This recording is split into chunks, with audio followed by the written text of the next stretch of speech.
अप्सरा, झील की छाया। अध्याय 6। राजवंश का टूटा हुआ बोर्ड जैसे किसी भूली हुई कहानी का पहला पन्ना था। एक ऐसा पन्ना जिसे वक्त ने फाड़ कर जमीन पर फेंक दिया हो। रिद्धि और विशाल खंडहरनुमा रास्तों पर आगे बढ़े। चारों ओर टूटी फूटी झोपड़ियां, दीवारों पर काई और दरवाजों की जगह केवल अंधेरा था। सन्नाटा इतना गहरा था कि उनकी सांसें और उनके धड़कन की आवाज उन्हें सुनाई दे रही थी। रिद्धि ने धीमे स्वर में कहा, कभी यहाँ लोग रहते होंगे, हंसी गूंजती होगी। अब देखो, बस सन्नाटा पसरा हुआ। विशाल ने कहा, यहाँ कुछ तो हुआ था, कुछ ऐसा जिसकी कोई कल्पना भी न कर सके। वे गांव के बीचों बीच एक बड़ी टूटी हवेली के सामने पहुंचे, जिसकी छतें झुकी हुई थी, खंभे गिरने की कगार पर थे और बीच का दरवाजा झूल रहा था। रिद्धि ने कहा, यह वही हो सकता है, ग्रंथालय। पुराने जमाने में ऐसे ही भवनों में राजा महाराजा महात्मा के ग्रंथ को संग्रहित कर कर रखते थे।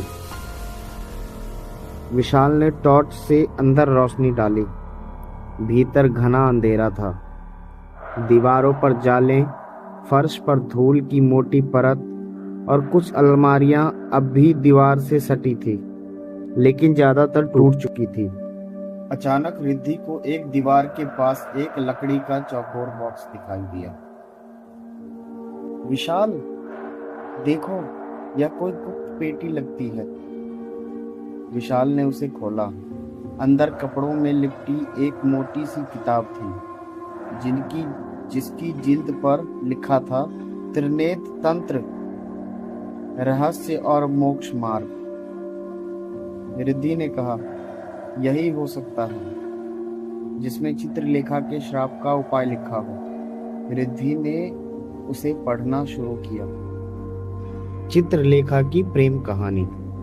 देवलोक में, जहां सुरम्य उपवन, अमृतमय नदियां और देवगणों का शाश्वत उल्लास बसता था, वहां एक अप्सरा थी जिसका नाम था चित्रलेखा। वह देवराज इंद्र की सभा की शोभा थी। अपनी समकालीन उर्वशी, मेनका और रंभा से किसी भी मायने में कम नहीं थी। चित्रलेखा का सौंदर्य केवल उसके शारीरिक बनावट में नहीं थी, उसकी हर भंगिमा में एक अलौकिक लालित्य थी। उसके नृत्य में ऐसी मादकता थी कि देवता भी अपने आसन छोड़ खड़े हो जाते थे, और उसकी चित्रकला तो देवलोक में अद्वितीय मानी जाती थी। उसकी तुलिका से निकले चित्र ऐसे सजीव लगते थे मानो वो अभी बोल उठेंगे। वह केवल रंगों और रेखाओं की जादूगरनी नहीं थी, बल्कि भावनाओं और कल्पनाओं को भी कैनवास पर उतारने की क्षमता रखती थी। चित्रलेखा का स्वभाव शांत, कला प्रेमी और कुछ हद तक भावुक था। देवलोक के अन्य अप्सराओं के विपरीत, जो अक्सर ईर्ष्या और प्रतिस्पर्धा में लिप्त रहती थी, चित्रलेखा का मन सच्चे प्रेम की तलाश में रहता था। उसने देवताओं और गंधर्वों के अनगिनत प्रेम प्रसंग देखे थे, उनकी वासना और आकर्षण को समझती थी, लेकिन उसके हृदय में एक ऐसी कसक थी जो किसी क्षणिक प्रेम से पूरी नहीं हो सकती थी। उसे एक ऐसे संबंध की अभिलाषा थी जहां आत्मा से आत्मा का मिलन हो, जहां केवल सौंदर्य या नृत्य नहीं, बल्कि विचारों और भावनाओं का गहरा जुड़ाव हो। यह अभिलाषा देवलोक की चकाचौंध में भी उसे अक्सर एकांकी कर देती थी।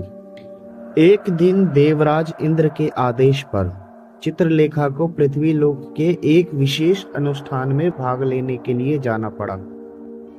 यह अनुष्ठान एक प्राचीन वन के भीतर हो रहा था, जहां ऋषि मुनि तपस्या करते थे और प्रकृति अपने सबसे शुद्ध रूप में विद्यमान थी। देवलोक की आभा से दूर पृथ्वी के शांत और हरे भरे वातावरण में चित्रलेखा के मन को एक नई शांति प्रदान की। अनुष्ठान संपन्न होने के बाद चित्रलेखा ने कुछ समय उस वन में बिताने का निर्णय लिया।